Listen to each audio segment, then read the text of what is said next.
రవికుమార్ అనే మొక్క శ్రీరామచంద్రుడికి ప్రతిరూపమైనటువంటి నారా చంద్రబాబు నాయుడు గారు పెంచినటువంటి మొక్కను నేను. ద్రోణాచార్యుడు ఆనాటి అర్జునుడికి విలువిద్యలు నేర్పినటువంటి గురువెలానో మా తెలుగుదేశం పార్టీ రాజకీయ పాఠశాలలో మా గురువుగా ద్రోణాచార్యుడిగా ఉన్నటువంటి చంద్రబాబు నాయుడు గారి పాఠశాలలో నేను విద్యాభ్యాసం చేసినటువంటి వాడిని, రాజకీయ విద్యాభ్యాసం చేసినటువంటి అటువంటి నాయకుడి చేతిలో పెరిగినటువంటి వాడిని నేను.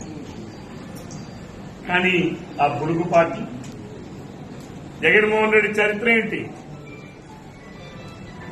అనేక అక్రమ కేసులు ఉన్నటువంటి, దోపిడీ కేసులు ఉన్నటువంటి, సిబిఐ కేసులు ఉన్నటువంటి ఒక నేర చరిత్ర కలిగినటువంటి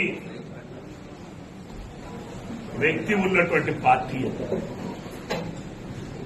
ఆ పార్టీలో గడచిన 5 సంవత్సరాల్లో మనం చూశాం అనేక మంది శాసనసభ్యులు, పార్లమెంటు సభ్యులు నిస్సిగ్గుగా నిర్లజ్జగా వాళ్ళు ప్రవర్తించినటువంటి చేశారు. అర్ధరాత్రి అన్నారు, అపరాత్రి అన్నారు, ఏవేవో మాట్లాడారు.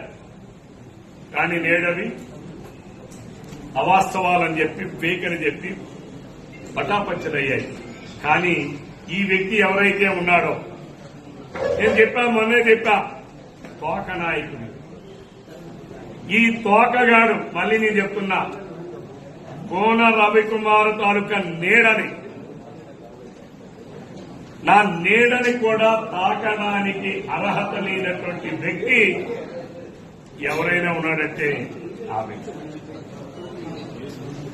ఎందుకంటే ఒక క్యారెక్టర్ లేదు, క్యారెక్టర్లెస్ ఫెలో.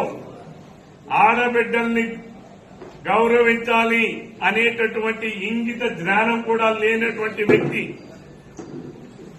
తన వ్యక్తిగత జీవితం కోసం నేను మాట్లాడను. ఈరోజు నేను మార్చి 19న తెలుగుదేశం పార్టీ మా ఎక్స్ కౌన్సిలర్లు, మా సర్పంచులు, మా నాయకులు వాళ్ళ అందరం కలిసి వాళ్ళని తీసుకుని వెంకటేశ్వర స్వామి దర్శనం కోసం ఆ రోజు నేనే తీసుకుని వెళ్ళా. అసెంబ్లీ సమావేశాలు పూర్తయిన తర్వాత నేను వెళ్ళా. ఇది అందరూ చూడండి, ఇది బహుశా ఇంకా బహుశా రేపటి నుంచి మీ సమక్షంలో చెప్తున్నా, ప్రతిరోజు నాతో అనేక మంది ఫోటోలు దిగుతారు, అనేక మంది మహిళా స్వాధీనులు ఫోటోలు దిగుతారు, అనేక మంది రిక్వెస్ట్ చేసి ఫోటోలు దిగుతారు.